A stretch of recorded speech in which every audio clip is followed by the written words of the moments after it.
Welcome to Struggles of the Spirit. I'm your host, the Reverend Leland Udell, and we're delighted you turned in on your television to see this program today. As you know, if you're a regular viewer, we have had a series for now 2 years, and it's every Wednesday at the same time for 1 hour. And the last 15 minutes of the hour is open for your input. We ask you to phone us, and at that time on the television screen our studio number will be displayed. So we do like you to call us up and to share your thoughts, your ideas, your response to what we've been saying. We'd like to make this a dialogue between you and ourselves. Please do that, and I will invite you at that time to start phoning in. And one of our technicians will answer the phone and then let us know when you're ready to chat with us. Our subject is retirement. We've been looking at retirement now for about 2 months, and there are a lot of considerations, and the more you explore it, the more interesting it gets. And so we're looking today at the subject of how you can be a foster grandparent, and this is in a very unusual kind of way, how you can be a foster grandparent and not have the child at home, but yet still be a real foster grandparent. And what does that do for one as a retired person? So our foster grandparent who consented to be here with us today is Muriel Dandurand, and she's with an associate who's in the foster care program as staff, Holly Reed, and so we're going to talk with them about how this kind of retirement can take place, not just for Muriel, but for any of you that would like to apply and to talk with the agency that sponsors this. It sounds like a fascinating, wonderful way to be actively involved in life and yet retired. So let me begin with you, Muriel. We really are delighted you would come and be on our television program. Thank you. You'll find it's a cozy spot here. Yes. And most of our guests find television not to be intimidating, but to be, at least in this context, a sort of a homey place. So tell me and our viewers, if you would, what did you do in life before you became a foster grandparent? What did you always live in Vermont? Did you have a family of your own? Were you a nurse or a waitress or a driver of a vehicle, or what was your life like earlier on? Well, I was born and raised in New York City. Ah. And I've been here a half century. My husband was a native Vermonter, and I met him towards the end of World War II. Mm-hmm. And we married and came to Vermont. From New York? From New York. So I was born in Brooklyn, so my grandparents lived in Brooklyn. Okay. And prior to that, I had worked in the Metropolitan Life Insurance Company. Mm-hmm. And after I came to Vermont, my husband and I settled on a farm that we later bought, and we had 8 children. And the years just flew. They do, don't they? And the children grew, and in 1990 my husband passed away after a prolonged illness. And there I was. I couldn't drive, typical of many New York City people. I never learned how to drive. But I think of people who have a family farm. I picture the woman driving a tractor. We didn't have a tractor. You didn't have a tractor. We had a team of horses. I know I'm really dating myself, but I mean, we were primitive. And at any rate, I never learned how to drive till I was 67. Or 65, I guess it was. I bet 65. you surprised the driving examiner when you Yes, applied. on top of probably frightening them to death. And my children looked askance at me, you know, because I wasn't known to be very gifted, a very nervous type of a person. So at any rate, I learned how to drive. Well, the state of Vermont had confidence in you. They certainly did. And I went to college and Really? obtained my degree. Where did you go? I went to CCV, which is a very beautiful college. It's not considered Ivy League, but let me tell you, they have wonderful professors. Tell me, where is CCV? Well, it's all over the state of Vermont. It's a community colleges. Okay. It's state of Vermont colleges. That's wonderful. And, you're a very strong, adaptable person. Well, you really are. That's the Irish part of it. You know. Well, praise God for the Irish then. And I did many things. I learned how to drive, bought my vehicle, fixed up my old house, established my own credit that I didn't have prior to that. And Let me interrupt you for a second. yes, certainly. I correct me if I'm wrong, and Holly, you too. I understand that if during anyone's life, if the spouse, the man, does all the writing of checks and has the credit card in his name, and the woman doesn't write any checks, doesn't use any credit card, then she has no line of credit. Is that right?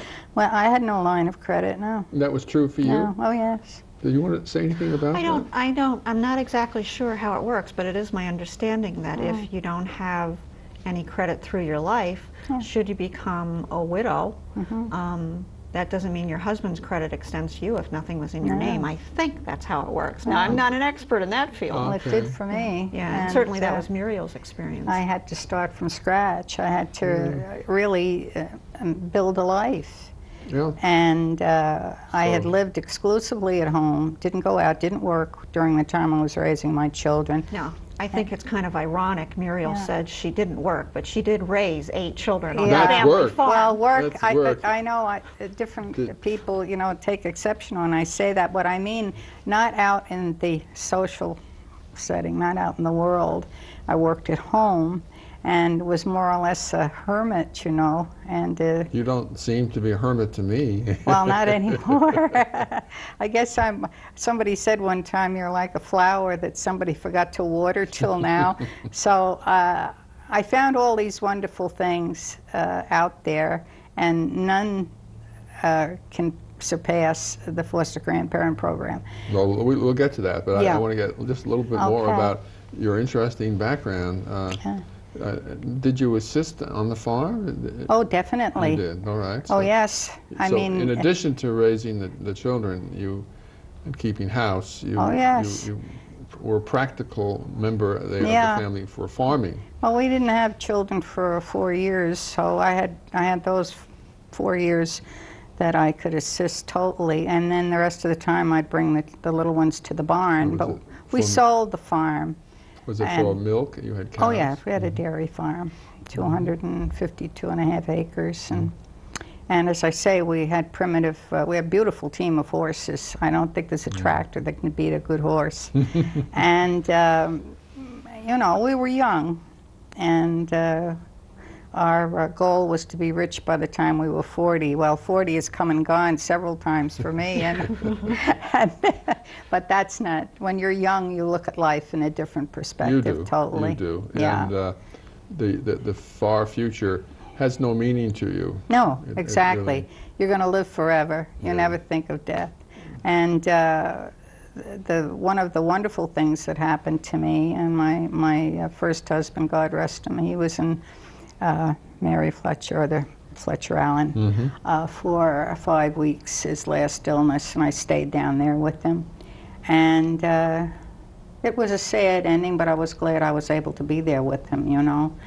And then after the fact, you know, everybody goes away after the funeral, and all of a sudden You're alone. there you are. All my children had grown up. My youngest boy was 21 at the time. Had they moved away?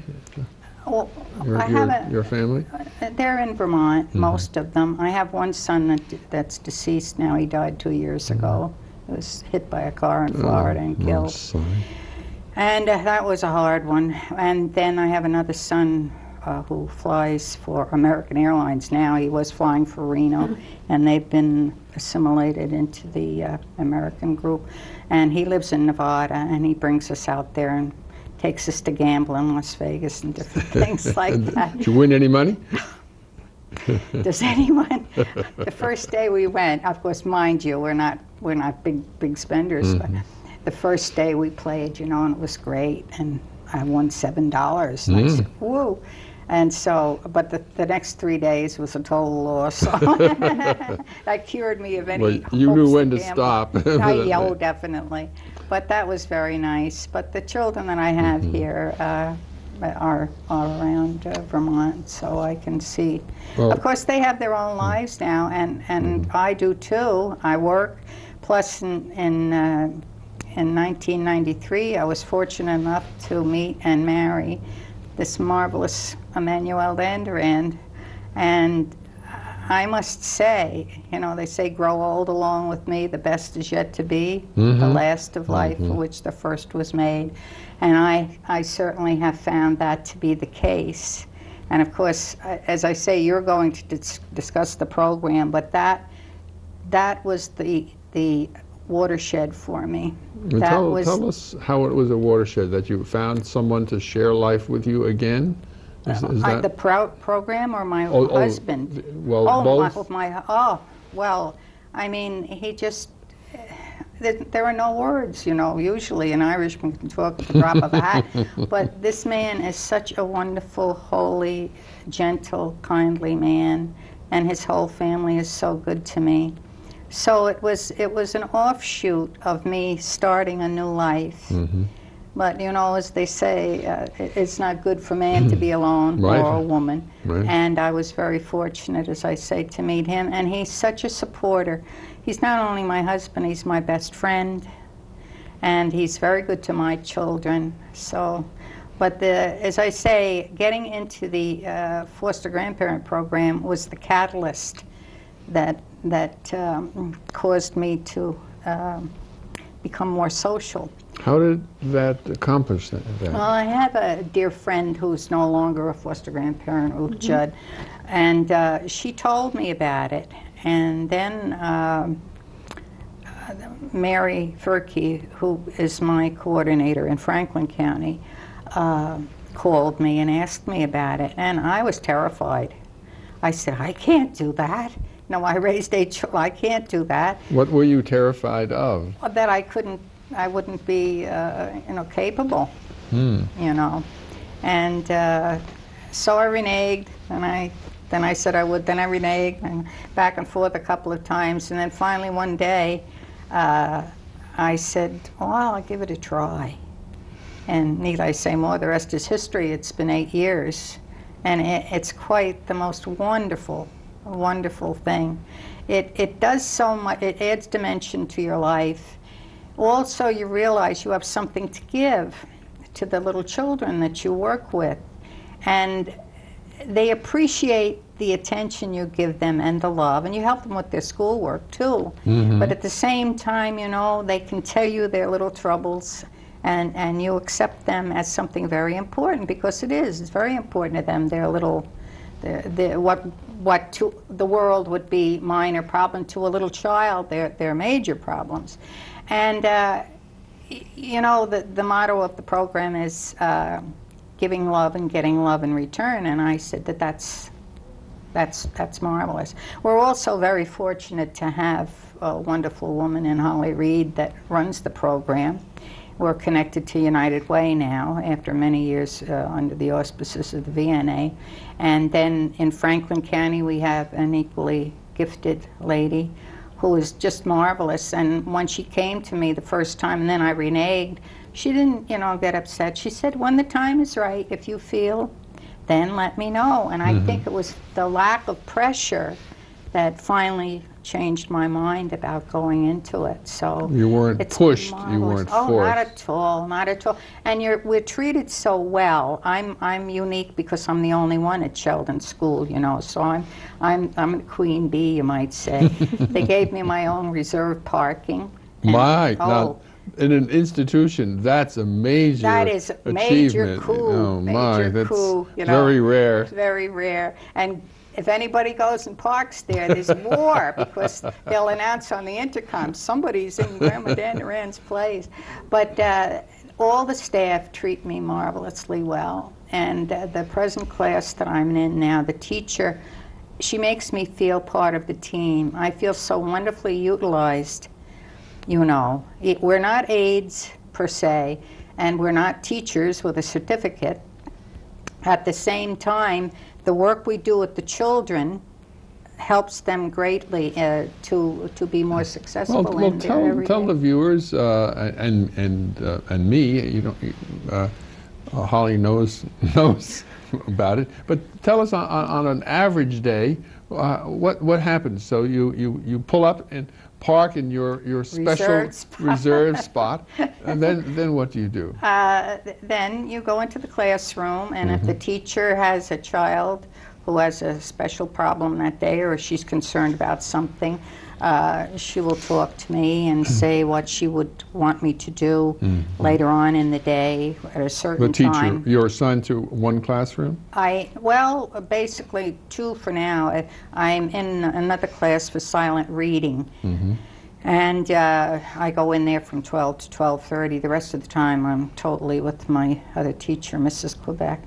And she is so very thorough, and she makes you feel, as I say, as if you're a positive addition in the classroom. I think you are, from what I gather. Well, they're teaching elemental algebra now to third and fourth grade children, which is quite amazing, And the manner in which they teach it, I said, oh, I wish, because I had been math phobic all my life, I said, I wish that I had learned at that age, you know, instead of waiting until I got into high school to learn algebra. And it's very, very fulfilling, very fulfilling. And then you work right through. If there's spelling, then you cast a spell, you assist them with that. And the math, with their writing, you'll edit their stories and things like that. And you also have time, if they want to come to you with their little, you know, Grandma, can I talk to you about something? And then Do they call you Grandma? Oh, yes, I'm Grandma. And I am really a grandmother. So it's very nice. And you build a rapport with them. And the best part of it is you're not an authority figure, you see. Right. So they have totally no fear of you because, you know, they know that Grandma's not going to talk to them how many grandchildren do you have in a class, in your classroom? In my present class is 16. 16. And that's an I've had ideal upwards of number. 21 and 22, but this year it's kind of shortened. So. That's an ideal number. When I was really in school, is, it was more like 28, 29, 30. Yeah, anything upwards of 20, you really have a problem because, you know, you really want to give your best. And my teacher, she's been teaching forever. I mean, since she was a young girl. And she has such a marvelous way with the children. She utilizes you well, then.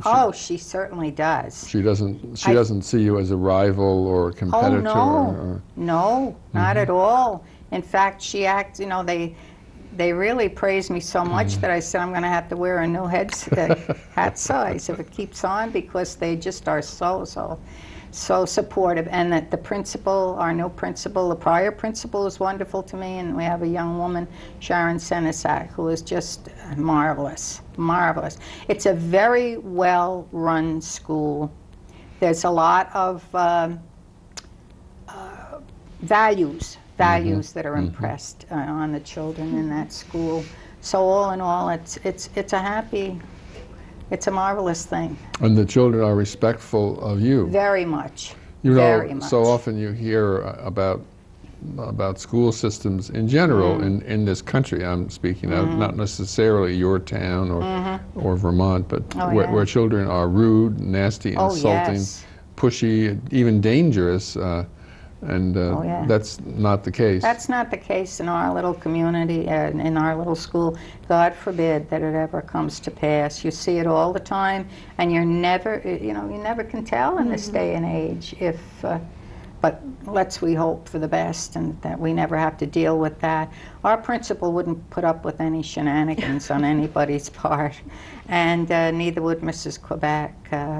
She's very kind but very firm about the children showing the proper respect and waiting their turn. So everybody's happy. Wonderful. So sometimes you might have one child you're working with, sometimes you'll have several, it all depends? Exactly. If a child needs extra attention, I've worked, in fact, sometimes with 3 or 4 at the table in the back of the classroom, and when they needed extra input, it's just like everything else in the world. Some things are more of a challenge to a child than to another child. So you focus on that and you try to give them the direction that they need and do it in a manner that doesn't make them feel intimidated. So it does, it works wonders. It really does. How long have you been doing this? This is 8 years. 8 years. If I start in September with the help of God, I'll start my 9th year. So it's been a wonderful experience. I never believed or never thought back in my younger years that my mid-60s and upwards would prove to be so wonderful. So I never consider age anymore. I'll be 73 next month, but I never consider age at all. And of course, you have to have good health. That is one thing. If you have good health, you have a lot more stamina.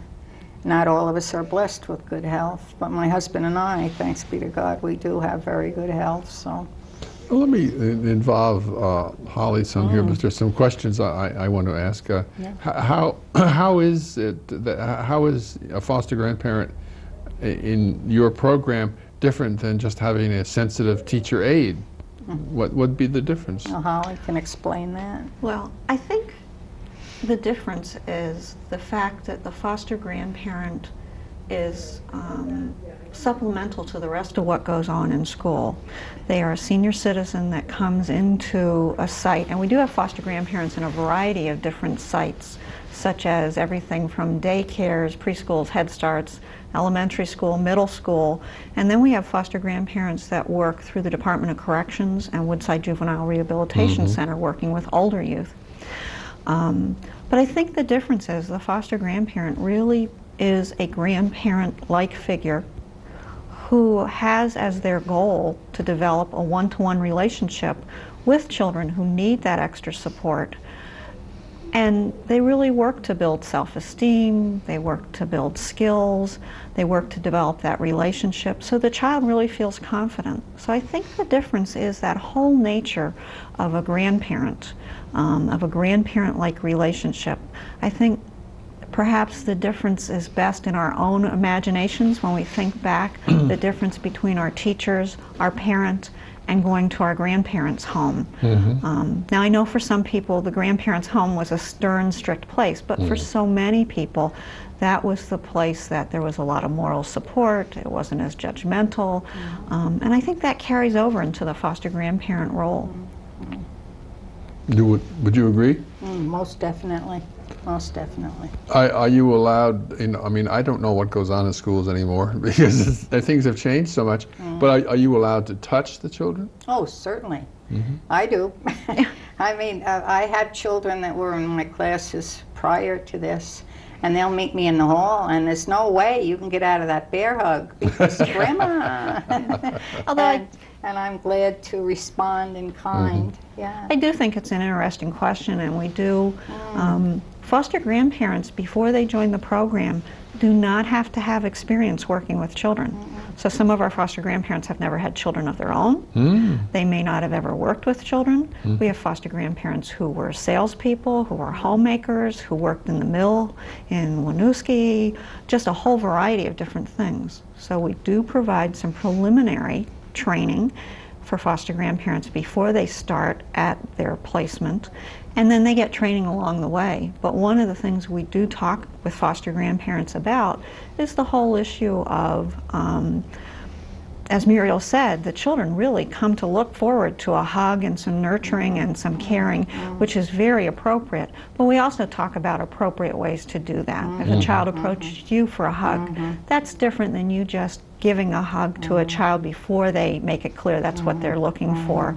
And of course that varies from place to place. Just as if you go visit a daycare, the physical nature of caregiving in a daycare is different than the elementary school and the middle school, different than probation and parole. So we talk about that pretty openly about how to negotiate those waters and what's appropriate. But we certainly don't discourage the foster grandparents from being appropriately loving and caring to children who need that. And it's very common to walk in a placement and see a foster grandparent all snuggled up with a child, reading a book, working on math, doing whatever's going on for the day. That's neat. So they might sit in your lap. Well, Muriel works with third graders, so that gets a little tough. Third and fourth. Yeah. Okay, with younger kids. Yeah. Then. I've had many times a child say to me, "I need a hug." Well, you got it, you know, and you know, it's too bad that this world has become so. How can I phrase it?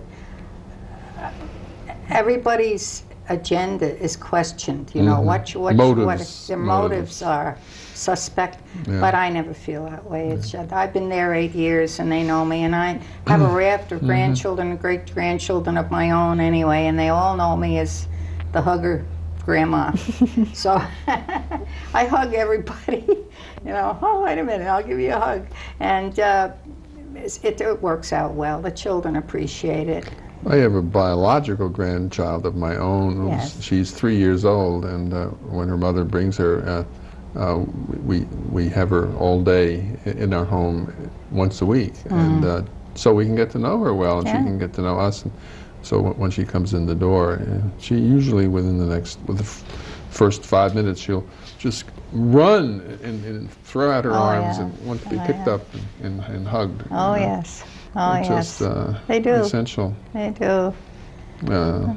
And we really see that with the foster grandparents too. I was just at a local daycare where there's a foster grandparent, and he was arriving, and there were a bevy of 3-year-olds that ran up to him and wanted a hug, because just as in your grandfather role, that is a very natural thing to do. That sort of nurturing is very natural in a daycare and very appropriate. Yeah, yeah. Especially, as I said prior to this, that since we are not authority figures, we represent a huggable entity. And your title is interesting, Foster grandparent. Well, the kids don't say that. They say grandma. Grandma. Every child needs a grandma and a grandfather. Some kids have them.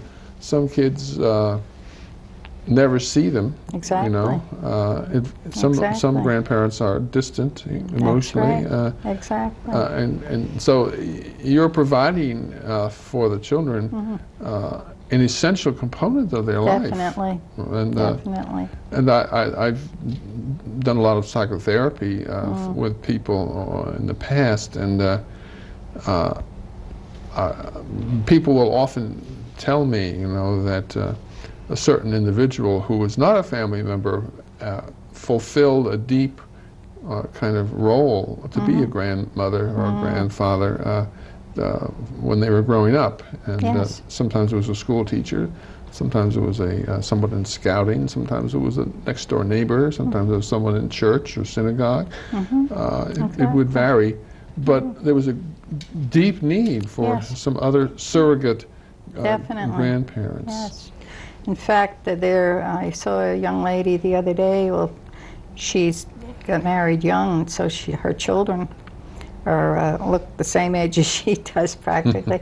And she said, you know, my son never forgot you.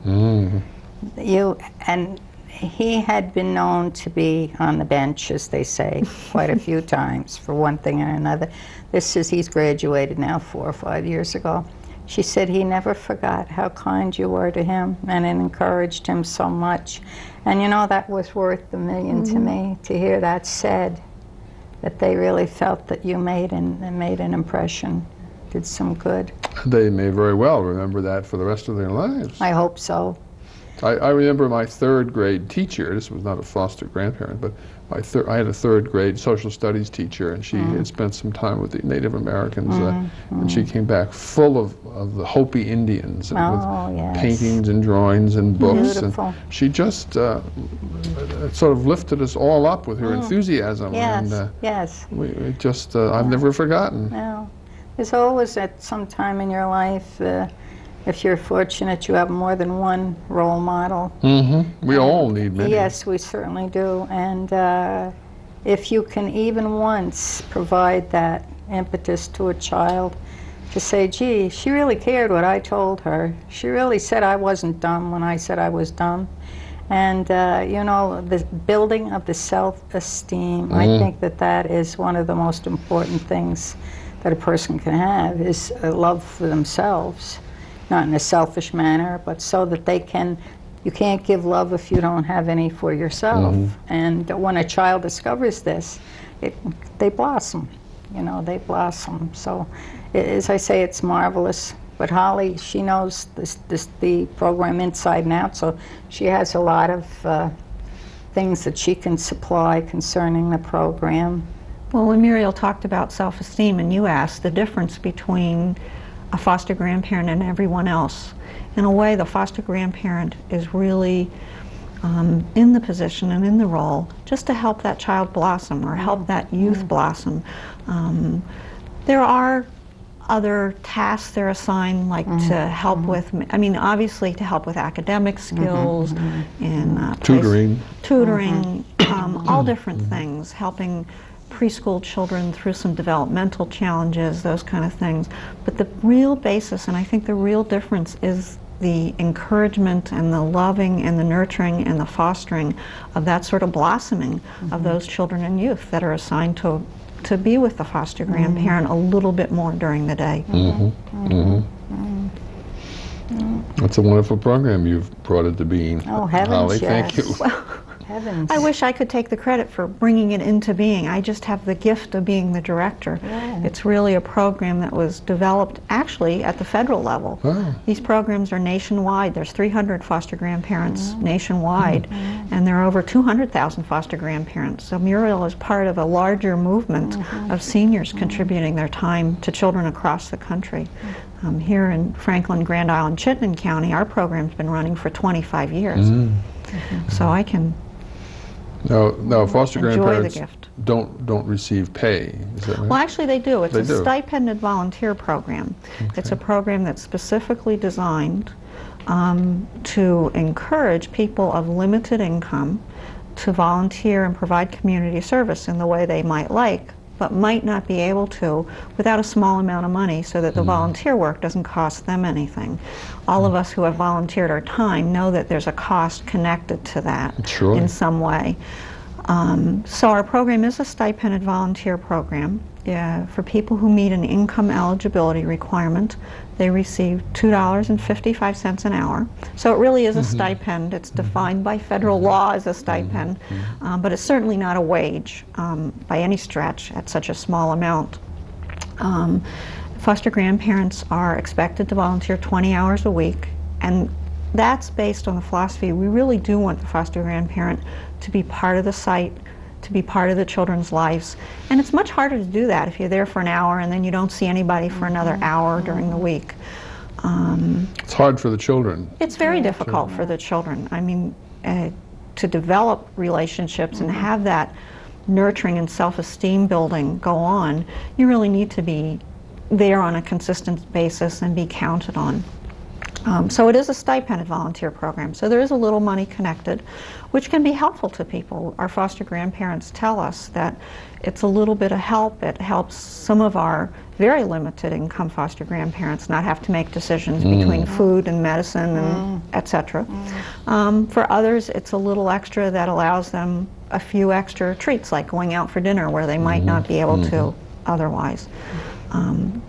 I would mention that the stipend is tax-free. It's not considered income, so people really? don't need to report it on their income taxes or anything. And it doesn't affect people who have rent assistance or food stamps or fuel assistance. It is viewed strictly as a stipend. And that's by federal law. That's not by any trick or anything. That is legislated through Congress. Now, Muriel mentioned that she has a college degree. Do you have to have a college degree to be a foster Oh, absolutely grandparent? not. In fact, Muriel was a foster grandparent well before the college degree. As she's been taking courses, we've been cheering her on because it was an they were interest she very developed. kind. They were, making my hours coincide with my classes. Yeah. And so I was very grateful for that.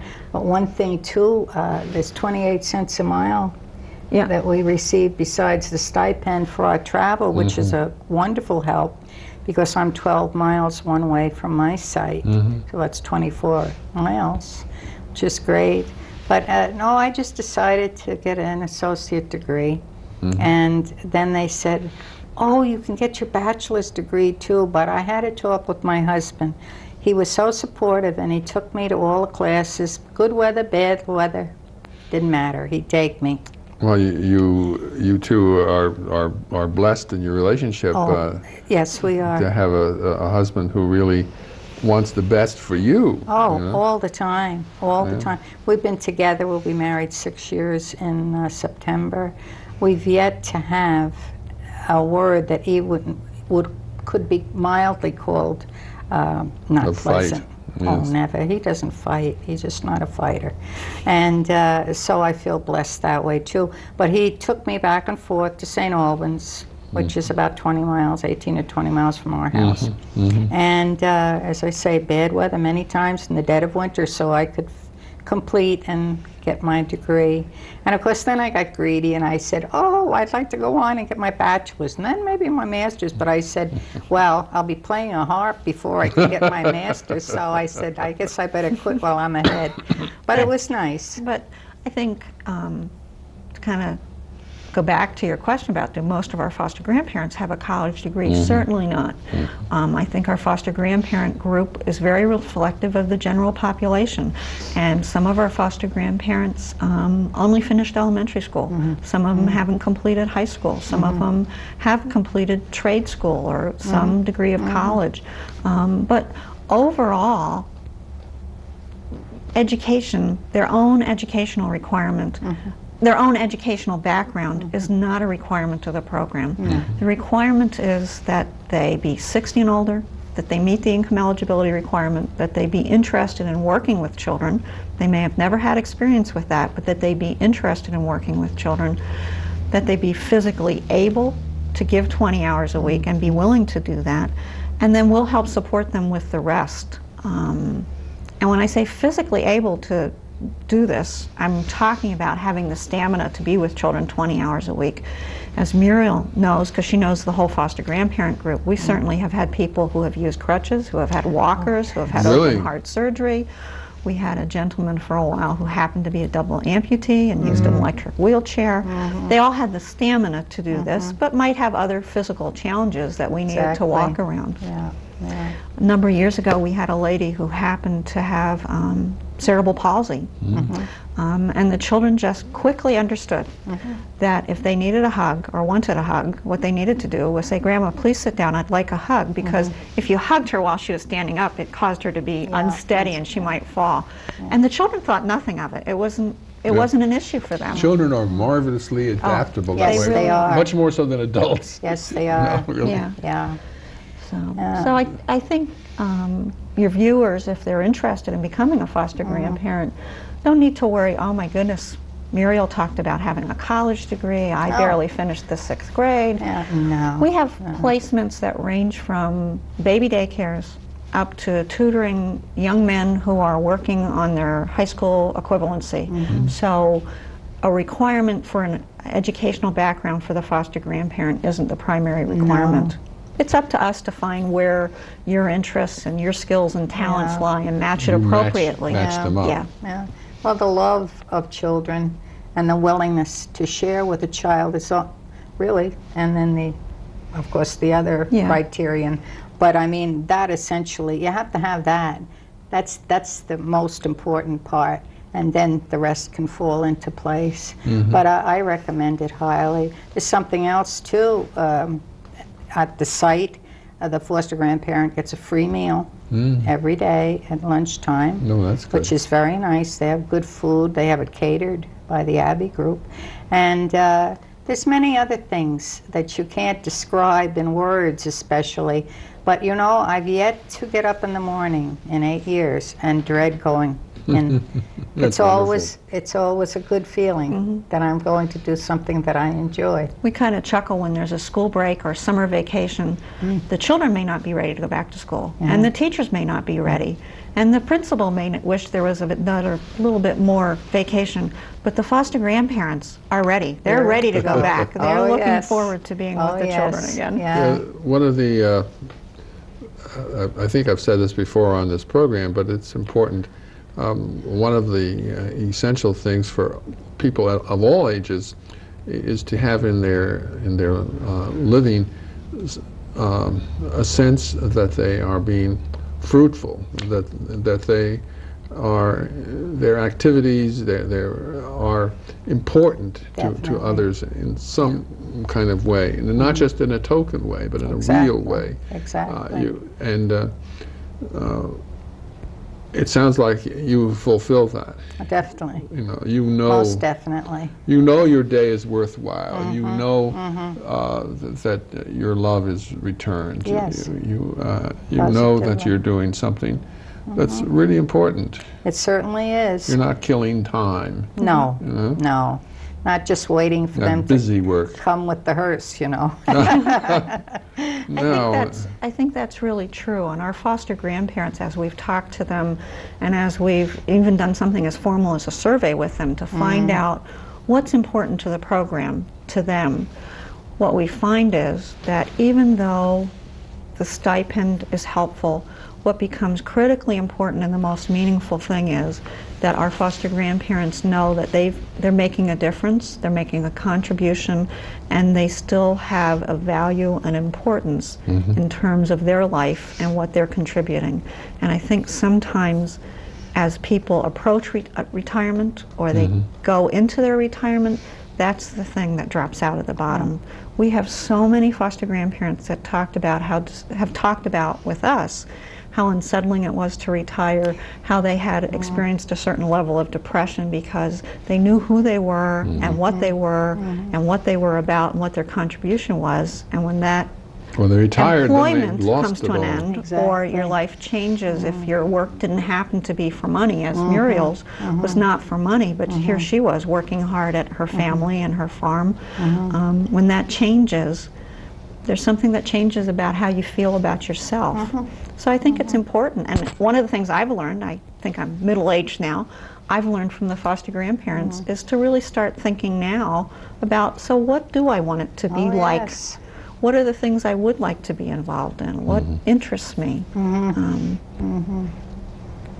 in a way, in terms of my own growth, to be involved in the foster grandparent program now has been a really healthy thing. I think we've all grown, you know, both the people in charge and the people connected to the program. You can't help but grow because it's also positive. You know, no negativity that I can see. Would you say, Holly? Can't see any negativity at all connected to the program. No, I think everybody, I mean, the program really allows everyone to win. It allows the senior to volunteer their time and contribute in a meaningful way. It allows children and youth to grow and develop with the support of a foster grandparent. And I think the other interesting thing that happens, which is a byproduct, is that the foster grandparent develop important relationships with the other adults at the volunteer site. It has been remarkable to me to see the kindness and goodness that has just naturally come from people when a foster grandparent becomes ill, when a foster grandparent experiences a tragedy. The volunteer station staff are incredible in terms of how supportive they are. It's also been really gratifying for me to see when someone on staff experiences a crisis, how the foster grandparent supports the other adults. So it adds another whole social dimension to people who may be experiencing the loss of a spouse, the loss of friends, all those losses that sometimes we think about during retirement. Another thing, and it's about time for our, well, why don't I ask our viewers to phone in, and then I can bring up what I wanted to say. It is 12:15, and so it's time for you who have been watching this program from your home or maybe from your office to phone us and to participate with us in this conversation. So we please invite you to call us. The phone number of the studio is on the television screen, and we would like you to call. Don't be shy. You don't have to say any necessarily profound things. You can just say hello and give us your honest opinion of what we're saying and how it might be helpful to you, or problems you might be having that you would like to bring up for us to address. So please give us a ring. We will stop our conversation as soon as the technician signifies that you're on the line. So please give us a call, and meanwhile we'll continue our conversation, but we'll immediately stop talking as soon as we have you to talk with. So please give us a call. We're talking about retirement, and we'll be talking about foster grandparents, and we've had a guest here, Muriel, to teach us about how it works in her life as a foster grandparent. And we've had Holly Reed, who's in charge of the Foster Grandparent Program, to help us understand how it works. So give us a ring. We await your call. What I was going to say is, you can get cabin fever if two people, or even one person, if you don't have a spouse, if you're at home all the time. After a while, you begin to you want to climb the walls. It gets to be too much. You need a break. And also, no matter how good a marriage may be, sometimes you need to get away a little bit to have your own space. Oh, yes. You know, and there's nothing wrong with that. Even in the Christian scriptures, Jesus would take off into the hills sometimes, leave his disciples. He wouldn't always stay with people. Everyone needs space, and they need some time of their own context. And so you have that built into your life as a foster grandparent. You go off to the school. That's your private space. Yes, it's true. And my husband, he does take off for the hills too, the same as our Lord did. Important. Because he cuts trees. He supplies all the wood for the farm, for an outdoor furnace and another household.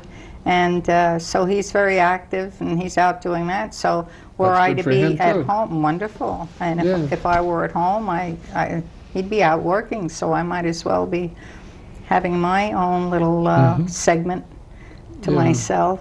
But I'm always glad when I come home to see him. Of course. But at the same time, I'm always happy when I go into work too, because you know, you have such acceptance there. And it did marvels for my self-esteem. It really did. I didn't have too much self-esteem as a youth, but I have quite a bit now. And I credit both Emmanuel and the program for those things. So it's been very positive. Well, you have been a willing student too. I have to commend you. Well, thank you. It doesn't happen automatically. Thank you. It's been an experience that's worthwhile. You know, the thing that's very important in life, I think, is that when you come to the end, or the later part of your life, that you can say, well, has this all been just a joke and a waste of time? And if you can say, no, it hasn't. I've been able to contribute in this way, that way, or the other way. you say, well, I didn't waste my talents. You know, I used them wisely. And I can certainly say that for the program. It's a marvelous program. And as I say often, the government gets the most bang for its buck when it contributes to our program. And certainly, it's a struggle, isn't it, Holly? Sometimes it is, yes, Yeah, sometimes it is. to get sufficient funds going. But I said, you know, I think if the government poured more money into something like this, rather than some negative things that I consider negative, at any rate, the world would be a lot better place. But we have to take what we get, I guess. Go along with what's available to us to do good with. You were going to say something, Holly? Well, I did want to mention before the show was at its conclusion, I think Muriel has done a wonderful job of talking about what it's like to be a foster grandparent, what it's meant to her, and I would only hope that it piqued some of your viewers' interest, that they might be interested in calling about becoming a foster grandparent. How would they know where to call? Well, we are sponsored by the United Way of Chittenden County. We cover Franklin, Grand Island, Chittenden County, so if some of your viewers know someone in another county that might be interested, they could call us, and we can be reached at 651-5360. And I'd be the person to answer the phone. And as Muriel mentioned, we're very helpful and very supportive. We know that for many people, not just Muriel, feels like a big step to make this phone call. So we'll be very helpful, very supportive, kind of sort out, is this the thing you'd like to do? I would encourage people to call. Right now we have over 100 requests for more foster grandparents. 100 requests? Oh, Over yes. 100 requests. It is just amazing. I mean, I do think it's reflective of the needs that our community services have that serve children for additional help. It's also reflective of how the word's gotten out, how helpful and how very good the foster grandparents are and the difference they make in a child's life. So you're looking right now for 100 potential foster grandparents? We couldn't quite take 100, but we could take a lot more, to be sure. Okay. Yeah. As any community service, very often your requests far outstrip your ability to meet them, but we certainly could enroll many more foster grandparents. You had some pictures. Did you want to show our viewers some pictures? Oh, sure. I did. Since Muriel was the foster grandparent who was able to come, I brought a few pictures of a variety of things that foster grandparents do. This happens to be our foster grandparent who works at a baby daycare. Many of the children who happen to attend this daycare, parents are teenagers, and they will go off to high school to finish their high school classes so that they too can be successful in life. But our foster grandparent there spends a good bit of time rocking and nurturing and helping babies and toddlers with the developmental skills they need to be involved in to be successful as they grow older. This happens to be a foster grandparent who works in Grand Isle County, and she works in a school like Muriel does, and this happens to be a picture of her surrounded by her classroom. And one of the beauty of the foster grandparent program is, although foster grandparents might especially help children that need a little extra help, a little extra attention, they are the foster grandparent for the entire classroom. So everyone calls our foster grandmother, grandma. They can all come to her if they get stuck on a spelling word. You don't have to be assigned to the foster grandparent. They can all come to her with the news of the new puppy or something sad that might have happened in their life that they'd like some support around. Then we go to the other end of things, and we have a foster grandparent who happens to work at Court and Reparative Services with older youth. This happens to be his volunteer supervisor in the picture. But he helps folks who have gotten in trouble with the law and are now looking to do community service to repay the community. And he helps those people and supports youthful offenders repay the community. So we really have foster grandparents in a wide variety of sites. Do you need some special skills doing that? For the court? Actually, there are some special skills connected with any of our foster grandparent placements in terms of working with How small to birth babies. a baby. Yeah, that's right, or how to comfort a baby, or working with 20-year-olds who are working on their GEDs. But our sites do provide training for the foster grandparents. You're not just dropped off at, say, the elementary school and told to now be a foster grandparent. They're provided training. They're provided the support of a volunteer supervisor. Folks are never left alone or in charge of the children. They always have that trained professional with them. So they really are provided training. It's not something that you need to know the skills before you start. We'll help you understand what you need to do and provide those to you over time, and you get plenty of support. I can't think of anyone who's left the program because they felt like they weren't given the support, they weren't given the training they needed. Not at all.